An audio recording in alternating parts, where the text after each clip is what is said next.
भगवते वासुदेवाय। सभी भक्तों को सादर प्रणाम। आप सभी भक्तों का दिन मंगलमय हो। भगवान विष्णु की कृपा सदा सर्वदा आप सभी के जीवन पर बनी रहे। भक्तों, आज दिन गुरुवार में आप श्रवण करेंगे श्री बृहस्पति देव जी की कथा एवं आरती। बृहस्पतिवार के दिन जो नर नारी व्रत करें उनको चाहिए कि वे दिन में एक समय भोजन करें। इस दिन बृहस्पतिश्वर भगवान का पूजन होता है। इसमें केले का पूजन करना चाहिए। कथा और पूजन के समय मन क्रम वचन से शुद्ध होकर जो इच्छा हो बृहस्पति देव से मांगना चाहिए। उनकी इच्छाओं को बृहस्पति देव अवश्य पूर्ण करते हैं। भोजन में चने की दाल आदि पीले रंग के पदार्थों का होना आवश्यक है। नमक नहीं खावें, पीले कपड़े पहने और पीले ही फूलों का प्रयोग करें।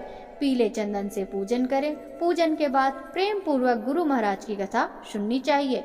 इस व्रत के करने से बृहस्पति महाराज प्रसन्न होते हैं। मन की इच्छाएं पूरी होती हैं। धन, पुत्र, विद्या, इच्छित फलों की प्राप्ति होती है। परिवार में सुख तथा शांति बनी रहती है। इसीलिए यह व्रत स्त्री व पुरुषों के लिए सर्वश्रेष्ठ एवं फलदायक है। बृहस्पतिवार व्रत कथा। प्राचीन समय में विदर्भ देश में चित्रसेन नामक राजा राज्य करता था। वह बड़ा प्रतापी और दानी था। वह नित्य देवालय मंदिर में दर्शन करने जाता और गुरु एवं साधुओं की सेवा किया करता था। उसके दरवाजे में कोई भी निराश होकर नहीं लौटता था। वह प्रत्येक गुरुवार को व्रत रखकर विष्णु भगवान का पूजन करता था। परंतु ये सब बातें रानी को अच्छी नहीं लगती थी। वह न स्वयं व्रत करती और न किसी को एक पैसा तक दान में देती थी। तब राजा से भी ऐसा करने को मना किया करती थी। एक दिन की बात है कि राजा तो शिकार खेलने वन में गए हुए थे। घर पर रानी व उसकी दासी अकेली थी। उस समय बृहस्पति देव एक साधु का रूप धारण कर राजा के दरवाजे पर भिक्षा मांगने आए। तो रानी कहने लगी, हे साधु महाराज, मैं तो इस दान पुण्य से तंग आ गई हूँ। मुझे तो घर का ही कार्य समाप्त नहीं होता। दान पुण्य के लिए तो पति देव ही बहुत हैं। अब आप इस प्रकार की कृपा करें कि यह सब धन नष्ट हो जावे और मैं आराम से रह सकूं। साधु बोले, हे देवी, धन से तो कोई दुखी नहीं होता। इसको तो सभी चाहते हैं। पापी भी पुत्र की और धन की इच्छा करते हैं। अगर आपके पास धन अधिक है तो भूखे मनुष्यों को भोजन कराओ, प्याव लगवाओ, गरीबों को दान दो, धर्मशाला बनवाओ, कुआं, तालाब आदि का निर्माण कराओ। निर्धन मनुष्यों की कुमारी कन्याओं का विवाह आदि अनेकों यज्ञादि धर्म कार्य हैं, जिसके करने से आपके कुल और आपका नाम परलोक में सार्थक होगा। लेकिन रानी इन बातों से खुश न हुई। बोली, हे साधु महाराज, मुझे ऐसे धन की आवश्यकता नहीं जिसे अन्य मनुष्यों को दान दूं तथा जिसको रखने में सारा समय बर्बाद हो। साधु ने कहा, देवी, तुम्हारी ऐसी इच्छा है तो ऐसा ही होगा। मैं तुम्हें बताता हूँ, अब वैसा करना। बृहस्पति के दिन बाल बनवाएं, भोजन में मांस मदिरा खाना, कपड़े धोबी के यहाँ धुलने डालना। इस प्रकार 7 बृहस्पतिवार करने से तुम्हारा सब धन नष्ट हो जाएगा। यह कह वह साधु महाराज अंतर ध्यान हो गए। रानी ने साधु के कहने पर वैसा ही किया। 3 बृहस्पतिवार ही बीते थे कि उसका समस्त धन नष्ट हो गया और सब लोग भोजन के लिए तरसने लगे। तब राजा रानी से कहने लगा, तुम यहाँ पर रहो, मैं दूसरे देश को जाऊं, क्योंकि देश चोरी परदेश भी बराबर है। ऐसा कहकर राजा तो परदेश चला गया। वहां जंगल को जाता और लकड़ी काट कर लाता और शहर में बेचता। इस तरह वह अपना जीवन व्यतीत करने लगा। इधर राजा उधर रानी और दासी भी दुखी रहने लगी। किसी दिन भोजन मिलता और किसी दिन जल पीकर ही रह जाती। एक समय रानी और दासी को 7 रोज बिना भोजन के व्यतीत हो गए। तो रानी ने अपनी दासी से कहा, हे दासी, पास के नगर में मेरी एक बहन रहती है। वह बड़ी धनवान है। तू उसके पास जा और वहां से 5 सेर बेझर ही मांग ला, जिससे कुछ समय के लिए गुजर हो जाएगी। रानी की आज्ञा से दासी उसके बहन के पास गई। रानी की बहन उस समय बृहस्पति देव का पूजन कर रही थी। दासी ने रानी की बहन को देखा तो उससे बोली, हे रानी, मुझे तुम्हारी बहन ने भेजा है, मेरे लिए 5 सेर बेझर दे दो। दासी ने यह अनेक बेर कहा, परंतु रानी ने कुछ उत्तर नहीं दिया, क्योंकि वह उस समय बृहस्पतिवार की कथा पढ़ रही थी। जब बांदी को किसी प्रकार का कोई उत्तर नहीं मिला तो वह बहुत दुखी हुई और लौटकर रानी के पास आकर बोली, हे रानी जी, तुम्हारी बहन तो बड़ी आदमीन है, वह हम छोटे लोगों से बात भी नहीं करती। रानी बोली, हे दासी, इसमें उसका कोई दोष नहीं है। जब बुरे दिन आते हैं तब कोई सहारा नहीं देता। अच्छे बुरे का पता आपत्ति काल में ही लगता है। यह हमारे भाग्य का दोष है। इधर उस रानी ने देखा कि बहन की दासी आई थी, परंतु मैं पूजा में लगी होने के कारण उससे नहीं बोली। यह सोचकर वह अपनी बहन के घर जाकर अपनी बहन से कहने लगी, हे बहन, मैं बृहस्पतिवार का व्रत कर रही थी। जब तक कथा होती है तब तक ना उठते हैं और ना बोलते हैं, इसलिए मैं तुम्हारी दासी से ना बोली। कहो दासी क्यों गई थी? रानी बोली, बहन, हमारे घर में अनाज नहीं था, इस कारण मैंने दासी को तुम्हारे पास से कुछ अनाज लाने के लिए भेजा था। बहन बोली, रानी जी, बृहस्पति भगवान सबकी इच्छाएं पूर्ण करते हैं, देखो शायद तुम्हारे घर में अनाज रखा हो। इस प्रकार के वचन सुन रानी घर के अंदर गई तो उसे एक घड़ा बेझर से भरा हुआ मिल गया। रानी और दासी बहुत खुश हुई। दासी कहने लगी, हे रानी जी, देखो, हमको अब जब भोजन नहीं मिलता तो हम हर रोज व्रत करते हैं। अगर इनसे व्रत की विधि और कथा पूछ ली जावे तो हम भी किया करेंगे। तब उस रानी के पूछने पर रानी की बहन ने कहा, गुरु के व्रत में चने की दाल व हल्दी से विष्णु भगवान का केले की जड़ में पूजन कर दीपक जलावें, पीला भोजन करें तथा कहानी सुने। इस प्रकार से गुरु भगवान प्रसन्न होते हैं, अन्न धन पुत्र देते हैं, व्रती की मनोकामना पूर्ण करते हैं। रानी व दासी दोनों ने निश्चय किया कि वे बृहस्पति का व्रत एवं पूजन अवश्य करेंगी। 7 रोज बाद जब बृहस्पतिवार आया तो उन्होंने व्रत रखा। दासी घुड़साल में जाकर चने की दाल व गुड़ बीन लाई और विष्णु भगवान का पूजन किया। अब भोजन पीला कहाँ से आवे, यह सोचकर बेचारी बड़ी दुखी हुई, परंतु उन्होंने व्रत किया था, इस कारण गुरु भगवान प्रसन्न थे। वे 2 थालों में सुंदर पीला भोजन लेकर आए और दासी को देकर बोले, हे दासी, यह तुम्हारे और रानी के लिए है, तुम दोनों करना। दासी बड़ी प्रसन्न हुई और रानी से जाकर बोली, चलो रानी जी, भोजन कर लो। रानी को तो इस विषय में कुछ पता ही नहीं था, इसलिए वह दासी से बोली, तू ही भोजन कर, क्यों तू हमारी व्यर्थ में हंसी उड़ाती है? दासी बोली, एक महात्मा भोजन दे गए हैं। रानी कहने लगी, वह भोजन तेरे लिए ही दे गए हैं, तू ही भोजन कर। दासी ने कहा, वह महात्मा हम दोनों को 2 थालों में भोजन दे गए हैं, इसलिए हम और तुम दोनों ही साथ साथ भोजन करेंगी। इस प्रकार रानी और बांदी ने गुरु भगवान को नमस्कार कर भोजन ग्रहण किया। उस दिन से रानी और बांदी गुरुवार का व्रत और विष्णु भगवान का पूजन करने लगी। बृहस्पति भगवान की कृपा से रानी और दासी के पास फिर से धन हो गया। रानी उसी प्रकार फिर से आलस करने लगी। तब दासी बोली, देखो रानी जी, तुम पहले भी इस प्रकार का आलस करती थी, इसी से सब धन नष्ट हुआ। अब गुरु भगवान की कृपा से धन मिला है तो फिर तुम्हें आलस्य होता है। बड़ी मुसीबतों के बाद हमने यह धन पाया है, इसलिए तुम्हें दान पुण्य करना चाहिए। अब आप भूखे मनुष्यों को भोजन कराओ, मंदिर पाठशाला बनवा के दान दो, कुंवारी कन्याओं का विवाह कराओ।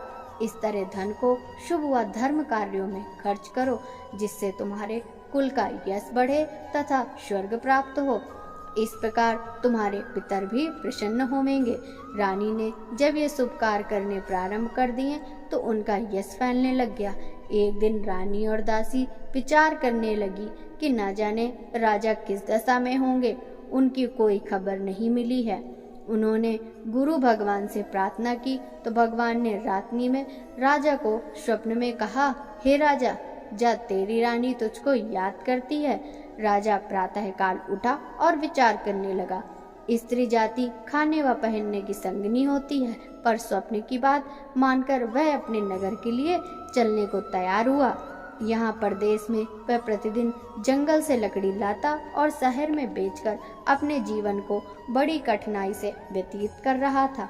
जब वह एक दिन राजा दुखी हो अपनी पुरानी बातों को याद करके रोने लगा, तब उस जंगल में बृहस्पति एक साधु का रूप धारण कर आए और राजा के पास आकर बोले, हे लकड़हारे, तुम इस सुनसान जंगल में किस चिंता में बैठे हो, मुझे बतलाओ। यह सुनकर राजा सजल नेत्रों से साधु की वंदना करते हुए बोला, प्रभु आप तो सब कुछ जानते हो। इतना कहकर राजा ने साधु को अपनी संपूर्ण कहानी सुना दी। महात्मा तो दयालु होते हैं। वे बोले, अब तुम किस बात की चिंता मत करो, भगवान तुम्हें पहले से अधिक धनवान करेंगे। देखो तुम्हारी स्त्री ने गुरुवार का व्रत प्रारंभ कर दिया और तुम भी मेरा कहा मानकर बृहस्पतिवार के दिन व्रत रखकर चने की दाल व गुड़ लोटे में डालकर केले का पूजन किया करो तथा कहा करो, भगवान तुम्हारी सब कामनाओं को पूर्ण करेंगे।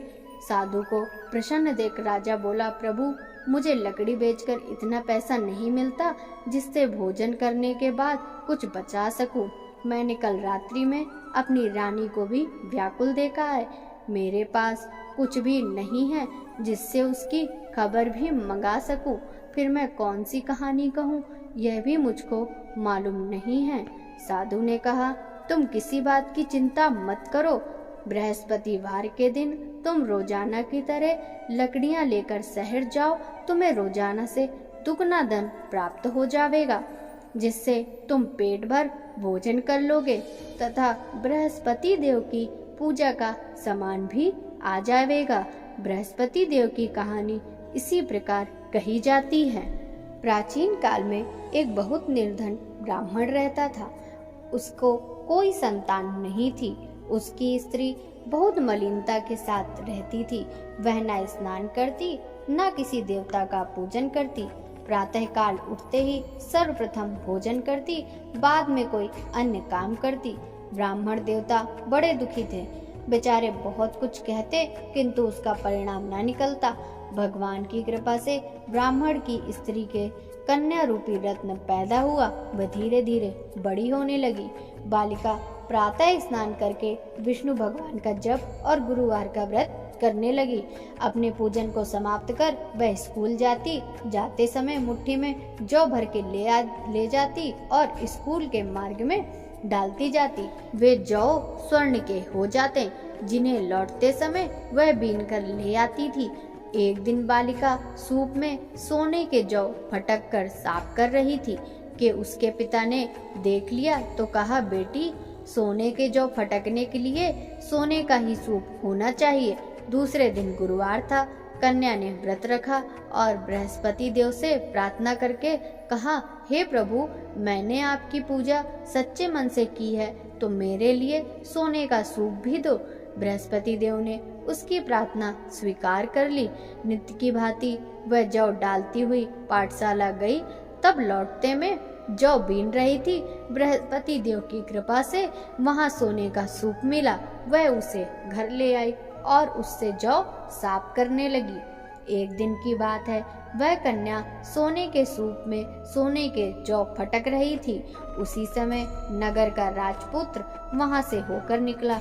इस कन्या के रूप में अद्भुत कार्य को देखकर मोहित हो गया। अपने घर जाकर भोजन तथा जल त्याग कर उदास होकर लेट गया। राजा को जब पता लगा तो अपने प्रधानमंत्री के साथ उसके पास गए और बोले, बेटा तुम्हें किस बात का कष्ट है? किसी ने तुम्हारा अपमान किया है अथवा कोई अन्य कारण हो सो कहो, मैं वही काम करूंगा जिससे तुम्हें प्रसन्नता हो। राजकुमार बोला, मुझे आपकी कृपा से किसी बात का दुख नहीं। मैं तो उस लड़की के साथ विवाह करना चाहता हूँ जो सोने के सूप में सोने के जौ साफ कर रही थी। यह सुन राजा आश्चर्य में पड़ गया और बोला, बेटा ऐसी कन्या का पता हमें बताओ, मैं उसके साथ तेरा विवाह अवश्य ही करा दूंगा। राजकुमार ने उस लड़की के घर का पता बतलाया तो मंत्री उस लड़की के घर गए और ब्राह्मण से सभी हाल कहा। वह ब्राह्मण अपनी कन्या का विवाह करने के लिए तैयार हो गया। ब्राह्मण ने कन्या का विवाह एक शुभ मुहूर्त में राजकुमार के साथ करा दिया। कन्या के घर से जाते ही उस ब्राह्मण के घर में पहले की भांति गरीबी का निवास हो गया। भोजन के लिए भी अन्न बड़ी मुश्किल से जुटता था। एक दिन दुखी होकर ब्राह्मण देवता अपनी पुत्री के पास पहुँचे। बेटी ने पिता की दुखी अवस्था देखी तो बहुत सा धन अपने पिता को दिया। इस तरह उस ब्राह्मण का कुछ समय फिर सुखपूर्वक व्यतीत हुआ। कुछ दिन बाद ब्राह्मण फिर अपनी कन्या के यहाँ गया। लड़की बोली, हे पिताजी, आप माताजी को यहाँ लिवा लाओ, मैं वह विधि बता दूंगी जिससे गरीबी दूर हो जाएगी। वह ब्राह्मण अपनी स्त्री को साथ लेकर कन्या के घर पहुंचा तो पुत्री अपनी माँ को समझाने लगी, हे माँ, तुम प्रातः उठकर प्रथम स्नान आदि करके विष्णु भगवान का पूजन किया करो। परंतु उसकी माँ ने एक बात भी न मानी। वह प्रातः काल उठकर अपनी पुत्री के बच्चों को जूठन उठाकर खा लेती और उसकी पुत्री पूजन आदि के लिए कहती तो कह देती, मैंने खाना खा लिया है। एक गुरुवार के दिन पुत्री ने रात में कोठरी में खाने का सभी सामान निकाला और अपनी माँ को उसमें बंद कर दिया। प्रातः काल उससे बाहर निकाला तथा स्नान आदि करा के पूजन करवाया। उसके बाद माँ से प्रत्येक गुरुवार को व्रत कराने लगी। इस व्रत के प्रभाव से उसकी अज्ञानता का नाश हो गया। बृहस्पति देव के प्रभाव से वह अपने पति सहित सुख भोग कर अंत में स्वर्ग को गई। इस तरह कथा सुनाकर साधु देवता वहां से लोप हो गए। धीरे धीरे समय व्यतीत होने पर बृहस्पतिवार का दिन आया। राजा जंगल से लकड़ी काटकर शहर बेचने गया। उसे उस दिन रोज से ज्यादा पैसे मिले। राजा ने चने की दाल आदि लाकर व्रत किया। अब तो सभी क्लेश दूर होने लगे, परंतु एक गुरुवार को वह व्रत करना भूल गया। इस कारण बृहस्पति देव नाराज हो गए। उस दिन वहां के राजा ने विशाल यज्ञ का आयोजन किया था।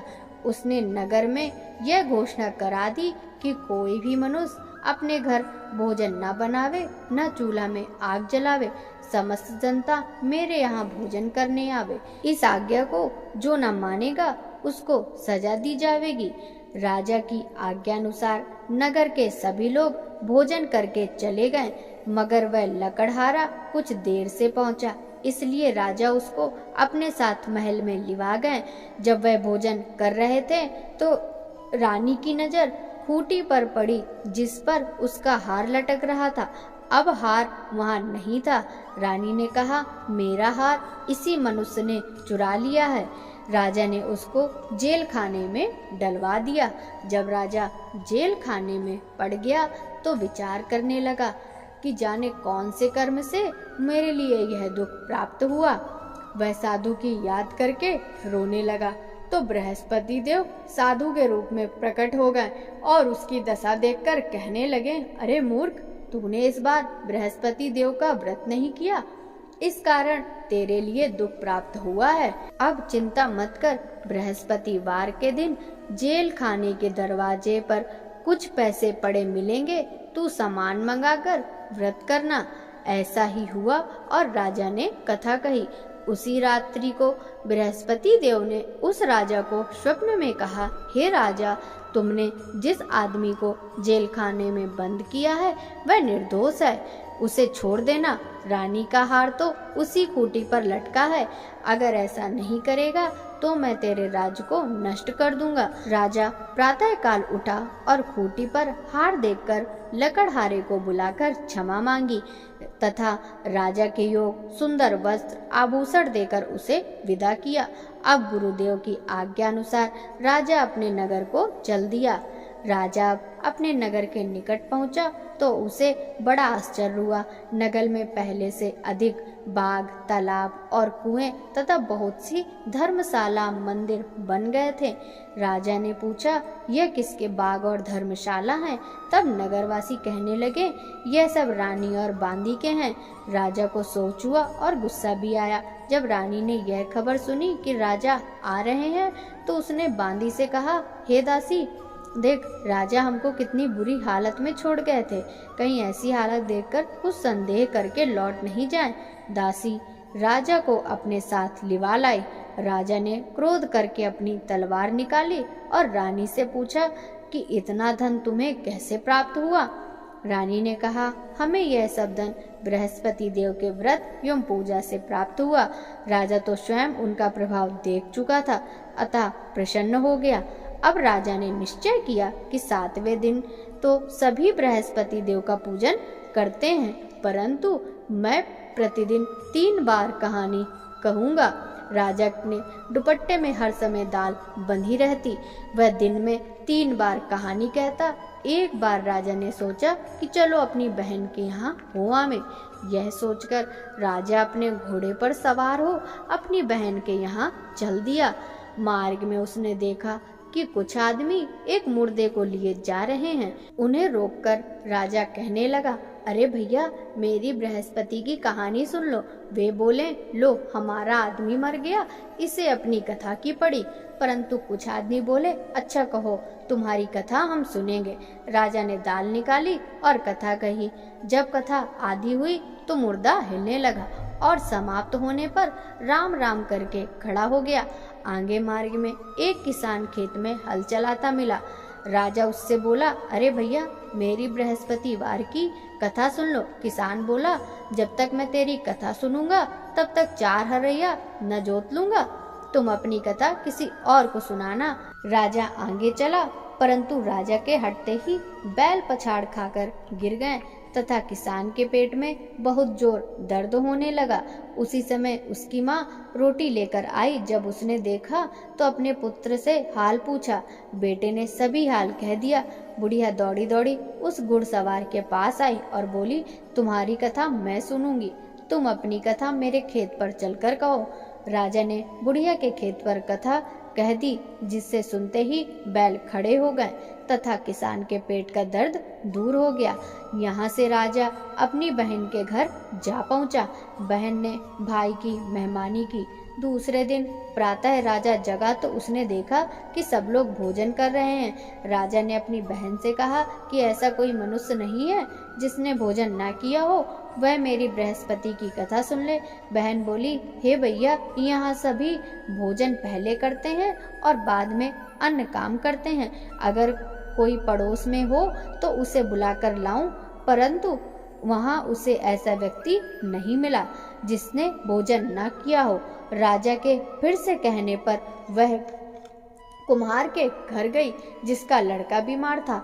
उसे मालूम हुआ कि उसके यहाँ 3 रोज से किसी ने भोजन नहीं किया। रानी ने अपने भाई की कथा सुनने के लिए उनसे कहा। वह तैयार हो गया। राजा ने उसके घर जाकर बृहस्पति की कथा कही, जिसको सुनकर उसका लड़का ठीक हो गया। अब तो सब और राजा और उसके व्रत की प्रशंसा होने लगी। एक दिन राजा ने अपनी बहन से कहा, हे बहन, अब हम अपने घर को जाएंगे, तुम भी तैयार हो जाओ। राजा की बहन ने अपनी सास से कहा। सास बोली, हाँ चली जा, परंतु अपने लड़कों को मत ले जाना, क्योंकि तेरे भाई के संतान नहीं है। बहन ने अपने भैया से कहा, हे भैया, मैं तो चलूंगी, परंतु मेरे साथ कोई बालक नहीं जाएगा। राजा बोला, कोई बालक नहीं जाएगा, तब तुम ही चलकर क्या करोगी? बड़े दुखी मन से राजा अपने नगर को लौटा। राजा ने अपनी रानी से कहा, हम निर्वंशी हैं, हमारा मुंह देखने का धर्म नहीं है। दुखी हो उसने कुछ भोजन आदि भी नहीं किया। रानी बोली, हे प्रभु, बृहस्पति देव ने हमें सब कुछ दिया है, हमें संतान भी अवश्य देंगे। उसी रात को बृहस्पति देव ने राजा को स्वप्न में कहा, हे राजा, अब सोच को त्याग दे, तेरी रानी गर्भ से है। यह सुनकर राजा को बड़ी खुशी हुई। 9वें महीने में उसे पुत्र पैदा हुआ। राजा बोला, हे रानी, स्त्री बिना कहे नहीं रह सकती, इसीलिए मेरी बहन जब बधाई लेकर आवे तो तुम उससे कुछ नहीं कहना।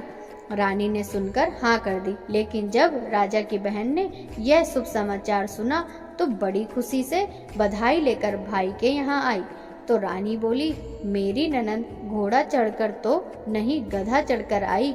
राजा की बहन बोली, भाभी, यदि मैं ऐसा न कहती तो तुम्हें संतान कैसे मिलती? बृहस्पति देव ऐसे ही दयालु हैं, अपने भक्तों की मनोकामनाएं पूरी करते हैं। जो सच्चे मन से बृहस्पति देव का व्रत करता एवं कथा पढ़ता है अथवा सुनता है और दूसरों को भी सुनाता है, बृहस्पति देव उसकी सभी इच्छाएं पूर्ण करते हैं। बोलो बृहस्पति देव की जय, विष्णु भगवान की जय। ओम जय बृहस्पति देवा, स्वामी जय बृहस्पति देवा। श्रद्धा भक्ति बढ़ाओ, श्रद्धा भक्ति बढ़ाओ, संतन की सेवा। ओम जय बृहस्पति देवा।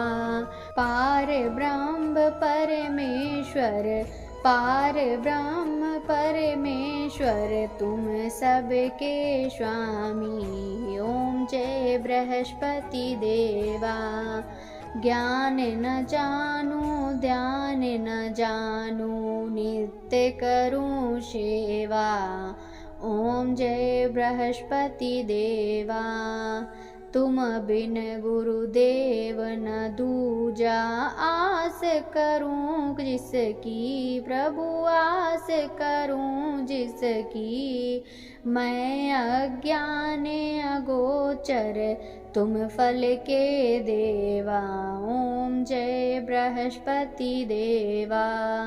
पार ब्रह्म परमात्मा तुम हो प्राणपति, प्रभु तुम हो प्राणपति।